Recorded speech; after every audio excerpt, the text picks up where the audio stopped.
YouTube సంస్థ తాజాగా YouTube music అనే కొత్త అప్లికేషన్ రిలీజ్ చేసింది. సో ఇది ప్రెజెంట్ వచ్చేటప్పటికి ఎలా పనిచేస్తుందో ప్రాక్టికల్‌గా చూద్దాం. యూట్యూబ్ మ్యూజిక్‌ని ఇన్‌స్టాల్ చేసుకున్న తర్వాత ఓపెన్ చేస్తే గనక కంప్లీట్‌గా మనకే ఓన్లీ ఆడియో మోడ్ అనేది, అలాగే వీడియో మోడ్ అనేది 2 మోడ్స్ అవైలబుల్ అవుతుంటాయి. సో వీడియో మోడ్‌లో అయితే గనక మనకి వీడియోతో పాటు సాంగ్స్ ప్లే అవుతూ ఉంటాయి. ఆడియో మోడ్ అంటే మనం డిజేబుల్ చేసుకుంటే ఓన్లీ ఆడియో మోడ్‌లోకి వస్తుంది. సో ఇక్కడ మనకి సింపుల్‌గా సెర్చ్ బాక్స్ అనేది మనకి యూట్యూబ్‌లో ఉన్నట్లే ఉంటుంది. ఫర్ ఎగ్జాంపుల్ ఏదైనా కీవర్డ్ని టైప్ చేసి చెక్ చేసిన తర్వాత ఆటోమేటిక్గా కంప్లీట్గా మనకు ఆడియో మోడ్లో ప్లే అవ్వడానికి అందుబాటులో ఉన్న ఎన్నో రకాల సాంగ్స్ మనకు దీంట్లో అందుబాటులో ఉంటాయి.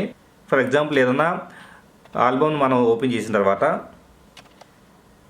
అది పూర్తి ఆడియో మోడ్లో ప్లే అవ్వడాన్ని మనం ఇక్కడ గమనించవచ్చు. సో ఇక్కడ మనకి నార్మల్గా అయితే కనుక యూట్యూబ్ డైరెక్ట్గా సబ్స్క్రైబ్ అయిన వాళ్ళకి బ్యాక్గ్రౌండ్లో ఈ విధంగా పర్టికులర్ ఆడియో వచ్చేటప్పటికే ప్లే అవుతూ ఉంటుంది.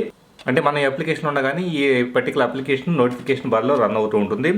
అదే ఒక నార్మల్గా అయితే కనుక అంటే ఫ్రీ వెర్షన్లో అయితే కనుక ఓన్లీ మనకే ఆ పర్టికులర్ అప్లికేషన్ ఉన్నప్పుడు మాత్రం ఆడియో వినిపించబడుతూ ఉంటుంది. అలాగే మధ్య మధ్యలో యాడ్స్ కూడా వినిపించబడుతూ ఉంటాయి. ఇలా యూట్యూబ్ మ్యూజిక్ అనేది ఓన్లీ మ్యూజిక్ని ఇష్టపడే వాళ్ళ కోసం, అంటే డేటా తక్కువ యూజ్ చేసుకోవాలనుకున్న వాళ్ళ కోసం యూస్ఫుల్గా ఉంటుంది.